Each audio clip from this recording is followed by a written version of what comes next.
Bismillahirrahmanirrahim. Assalamualaikum warahmatullahi wabarakatuh. Allahumma shalli ala Muhammad wa ali Muhammad. Selamat berjumpa kembali dengan seri pembahasan tentang sejarah pemikiran tasawuf di Nusantara, dan pada kesempatan kali ini kita akan membahas sifat-sifat Allah yang ada di dalam ayat kursi.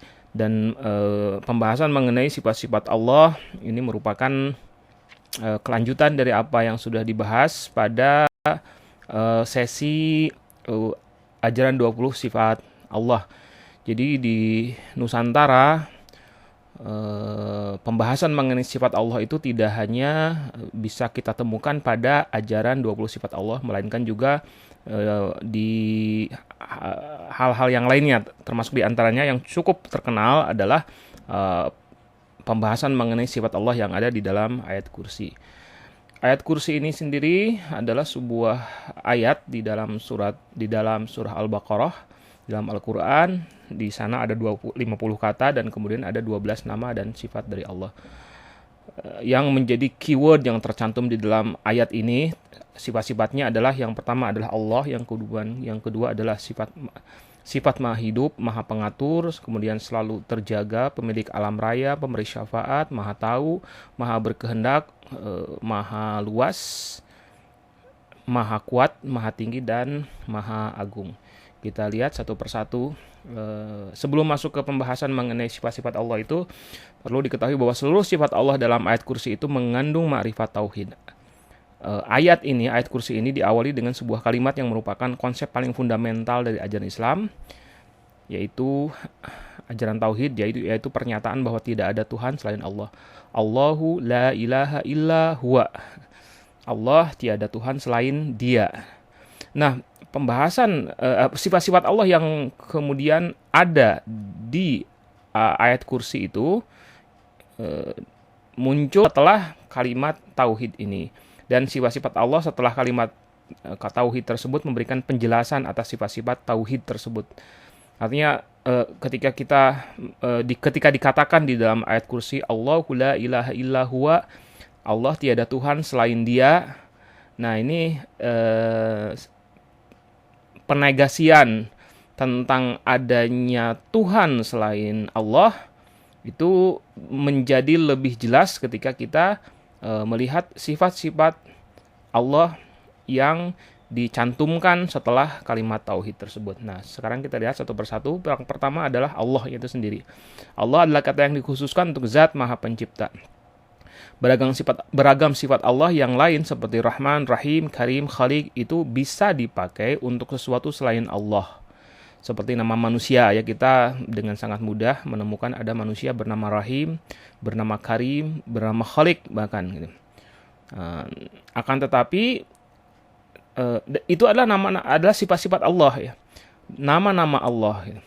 Akan tetapi tidak ada manusia dan tidak diperbolehkan ada manusia atau makhluk yang diberi nama Allah, karena nama Allah adalah hanya khusus untuk Dia, tidak pernah dipakai untuk sesuatu yang lain.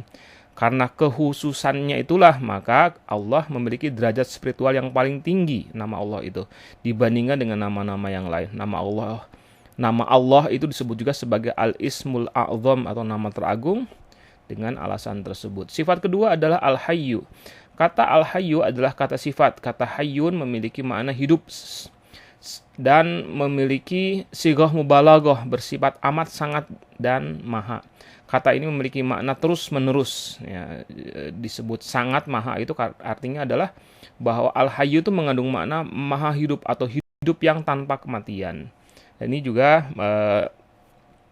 selaras dengan apa yang pernah kita bahas ketika kita membahas ajaran 20 sifat Allah, di mana salah satu sifatnya yang sudah kita bahas itu adalah sifat Al-Hayyu. Dan dengan makna seperti ini, Al-Hayyu juga memiliki makna tauhid, karena hanya Allah lah satu-satunya zat yang maha hidup. Satu-satunya zat yang kehidupannya selamanya tidak ada kematian, dan juga kehidupannya tidak didahului dengan kematian. Jadi sejak dahulu ada, sejak dahulu hidup, dan akan selalu hidup. Para ahli memiliki perbedaan pendapat tentang makna hidup. Ketika pertanyaannya adalah apakah hidup itu maknanya Sebagian teolog mengatakan bahwa hidup itu tidak bisa didefinisikan. Karena apa? Karena kata ini dianggap sebagai sesuatu yang sifatnya aksiomatis, atau dalam istilah mantiknya adalah termasuk al-badihiyat, ya, sesuatu yang sifatnya aksiomatis. Jelas setiap orang ketika mendengar kata tersebut langsung bisa memahami apa maksudnya. Para ahli menyampaikan definisi hidup berdasarkan kepada ciri-cirinya saja.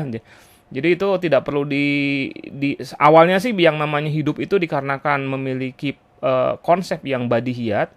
Ketika mencoba dijelaskan justru malah, atau dicoba didefinisikan justru malah mengaburkan maknanya gitu. Maka kalaupun ada yang mencoba mendefinisikan, maka para ahli menyampaikan definisi makna kata hidup ini, apa yang disebut dengan hidup itu berdasarkan kepada ciri-cirinya.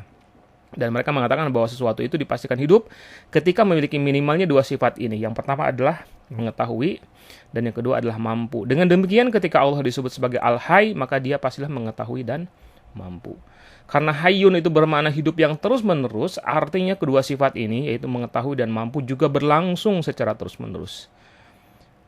Karena itulah Allah memiliki sifat maha, yaitu maha mengetahui dan maha mampu. Karena dia mengetahui segala hal dan mampu melakukan apa saja secara terus-menerus. Tidak ada satupun zat lainnya yang memiliki pengetahuan dan kemampuan terus-menerus. Manusia misalnya disebut sebagai makhluk hidup karena memiliki kedua sifat ini. Manusia memiliki sifat tahu, manusia juga memiliki sifat mampu. Akan tetapi kedua sifat ini bukan sesuatu yang melekat dan ada selamanya pada diri manusia. Ada masa-masa ketika manusia itu tidak tahu, atau tidak semua hal diketahui oleh manusia. Ada saat-saat tertentu ketika manusia mampu. Akan tetapi tidak setiap saat manusia itu terus mampu, atau ada hal-hal tertentu yang tidak mampu dilakukan oleh manusia. Hanya Allah lah yang memiliki sifat tahu dan sifat mampu secara terus-menerus. Sifat ketiga adalah Al-Qayyum. Al-Qayyum itu berasal dari kata qoma dan qiyam. Pelakunya atau isim fa'ilnya dari kata kerja qoma adalah qaim. Derivasi dari kata qaim adalah qiwam, qayyim, dan qayyum. Jadi kalau kita ingin mengetahui qayyum itu apa, nah kita harus melihat dulu apa makna qaim sebagai akar kata dari kata qayyum ini. Kalau koma itu kita tahu artinya berdiri, dan orang yang mampu berdiri itu disebut qaim. Jadi orang berdiri itu disebut qaim. Sementara itu qiwam bermakna berdiri sambil juga membuat pihak lain berdiri. Nah, ini dalam ilustrasinya seorang ayah itu membuat anaknya itu mampu berdiri.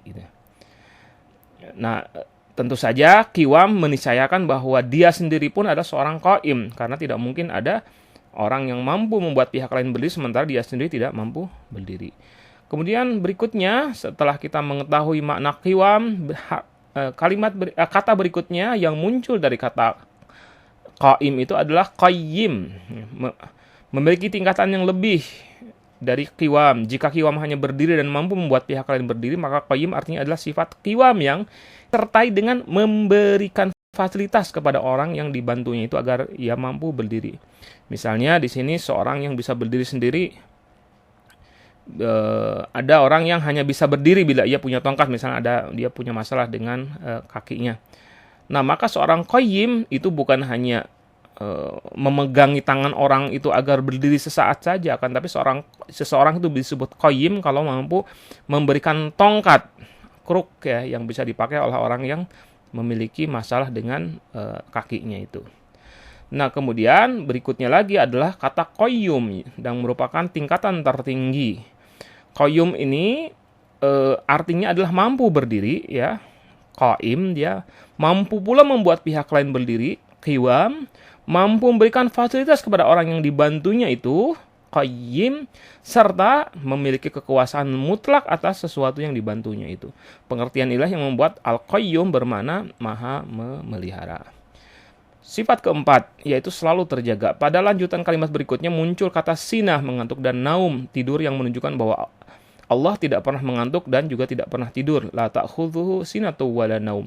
Allah adalah zat yang selalu terjaga. Sifat selalu terjaga ini adalah jawaban untuk pertanyaan. Karena ini mungkin ada pertanyaan ya yang muncul, bagaimana mengatur sebegitu banyak makhluk. Allah itu kan memiliki sifat qayyum. Qayyum itu mampu memelihara makhluk dan memiliki kekuasaan atas makhluk tersebut. Secara sekilas tugas qayyum itu mestinya menyebabkan pelakunya kelelahan dan perlu istirahat. Mungkin pertanyaannya bagaimana dengan Allah? Tentu saja di sini jawabannya adalah bahwa Allah dikecualikan dari situasi kelelahan itu. Dialah satu-satunya zat yang tidak pernah diserang rasa kantuk, apalagi tertidur. Nah, diletakkannya kata Allah itu tidak mengantuk apalagi tertidur memberikan pemahaman yang memunculkan perasaan aman dan nyaman kepada manusia. Karena zat yang memelihara dirinya, pemelihara kita ini, itu adalah zat yang terus-menerus selalu terjaga. Pemahaman ini selain memperkuat penghambaan kita kepada Allah, juga memberikan kenyamanan kepada kita sebagai manusia dalam menjalani kehidupan. Kita akan selalu merasa yakin bahwa dalam situasi apapun selalu ada zat yang siap memberikan pertolongan kepada kita. Kita lihat sifatul lima, yaitu pemilik langit dan bumi. Allah adalah pemilik mutlak segala yang ada di langit dan yang ada di bumi. Ini juga merupakan sifat yang terkait dengan konsep yang sebelumnya disampaikan, yaitu terkait dengan qayyum. Nah, selain bahwa Allah itu tidak pernah ngantuk apalagi tertidur, juga gitu kan ya, kemungkinan untuk kemungkinan bagi Allah untuk terus melakukan penjagaan dan pemeliharaan atas kita itu dihubungkan dengan posisi Allah sebagai pemilik mutlak alam semesta. Kepemilikan tersebut bukan hanya terkait dengan bendanya, tetapi juga sistem yang berlaku pada alam semesta, karena kata segala yang atau ma menunjukkan cakupan yang sangat luas, bukan hanya benda-benda, melainkan juga sistem yang membuat segala benda itu berada pada peran dan fungsinya masing-masing. Nah, ini permasalahan sistem ini penting karena nanti akan dihubungkan dengan sifat Allah berikutnya. Ya. Di antara sistem yang paling penting dalam pengaturan alam, jadi sebelumnya kita harus penting sekali untuk diketahui bahwa yang disebut dengan bahwa Allah memiliki segala apa yang ada di langit dan bumi ini, memiliki bukan hanya benda, akan tetapi sistem. Dan sistem yang terpenting di sini adalah sistem kausalitas. Bahwa Allah lah pemilik sistem kausalitas tersebut. Di antara sistem yang paling penting dalam pengaturan alam semesta adalah sistem kausalitas atau sebab akibat. Aktivitas yang paling sederhana sekalipun yang dilakukan oleh seorang dalam kehidupan sehari-harinya hanya bisa terjadi melalui sebuah proses yang panjang serta terpenuhinya syarat dan sebab. Jadi Allah memelihara kita, misalnya kan ya, kita tetap hidup. Bagaimana cara supaya kita bisa tetap hidup? Maka kita salah satu di antaranya yang penting misalnya karena kita bisa bernafas, jantung kita bisa berdetak, paru-paru kita bisa menghirup udara. Udara itu datangnya dari mana? Oksigen itu datangnya dari mana? Ada pohon dan lain sebagainya. Ada fotosintesis yang terjadi, ada matahari artinya. Jadi ada proses sebab akibat yang membuat apapun juga yang kita lakukan atau yang terjadi di alam semesta ini itu bisa muncul setelah melalui proses sebab akibat. Nah, adanya sistem kausalitas serta keterlibatan faktor-faktor di alam ini dalam sistem pengaturan alam semesta terkadang memunculkan cara berpikir yang keliru terkait independensi Allah. Jadi ada sistem dan kemudian ada faktor-faktor yang menyebabkan sesuatu itu bisa terwujud. Nah, pemikiran keliru itu kurang lebih seperti ini. Pertanyaannya ya, tidakkah ada yang keterlibatan berbagai faktor dalam segala macam proses dan sistem di alam semesta menunjukkan bahwa Allah bergantung kepada faktor-faktor tersebut? Mungkinkah tanpa adanya faktor-faktor itu Allah bisa melakukan pengaturan? Nah, pemikiran semacam ini tentu bertentangan dengan keyakinan atas sifat qayyum Allah. Pemikiran seperti ini juga cenderung menyekutukan makhluk dengan Allah.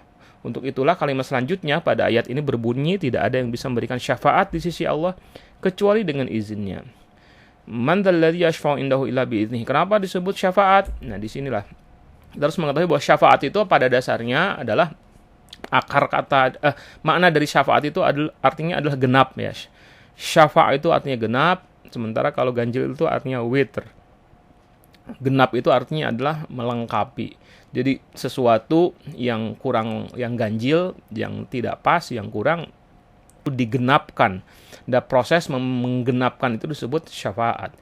Kata syafaat selama ini kita memahaminya merujuk kepada pertolongan yang diberikan orang-orang baik seperti para nabi, para wali, syuhada dan lain-lain kepada seseorang yang catatan amal perbuatannya tidak mencukupi baginya untuk masuk surga.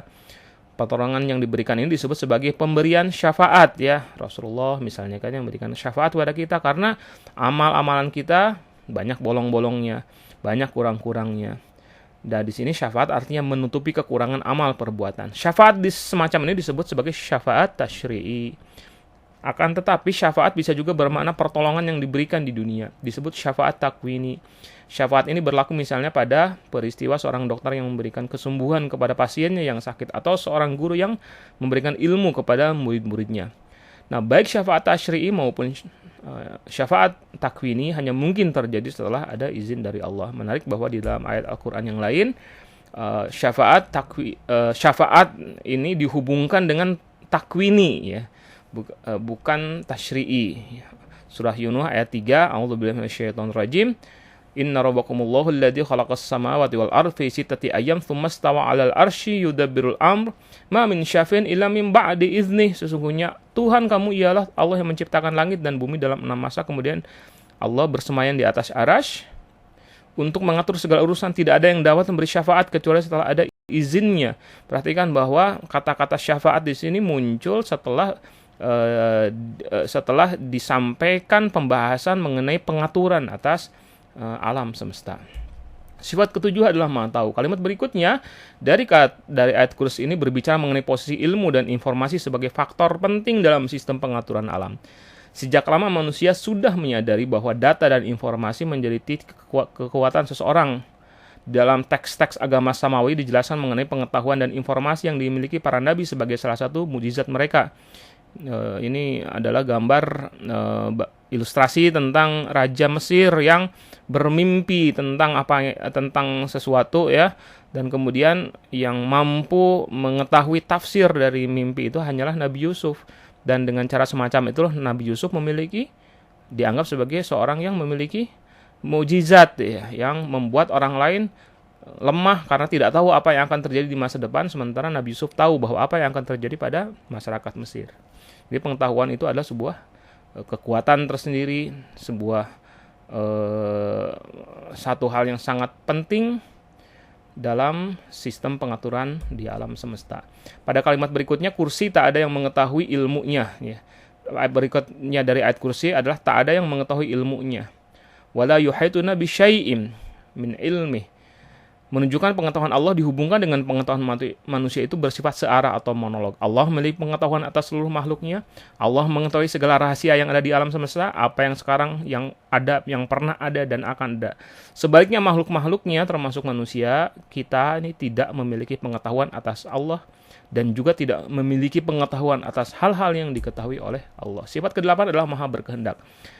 Akan tapi di ayat ini Allah juga memberikan pengecualian kepada makhluk-makhluk tertentu untuk memiliki sedikit pengetahuan Allah. Mereka adalah orang-orang yang dikehendaki oleh Allah. Ketika Allah menghendaki, illa bima syaa, kecuali orang-orang yang Allah kehendaki. Mereka adalah orang yang soleh, para nabi dan para wali. Percikan ilmu Allah yang diterima oleh orang-orang yang soleh dan istimewa itu membuat mereka memiliki kedekatan dengan Allah dan mendapatkan anugerah dari Allah berupa ilmu, sifat, dan kemampuan yang mulia. Sifat ke-9 adalah maha luas kursinya. Dalam bahasa Arab, kursi memiliki 4 makna. Keagungan, yang kedua adalah ilmu, yang ketiga kerajaan, yang keempat adalah singgasana atau aras.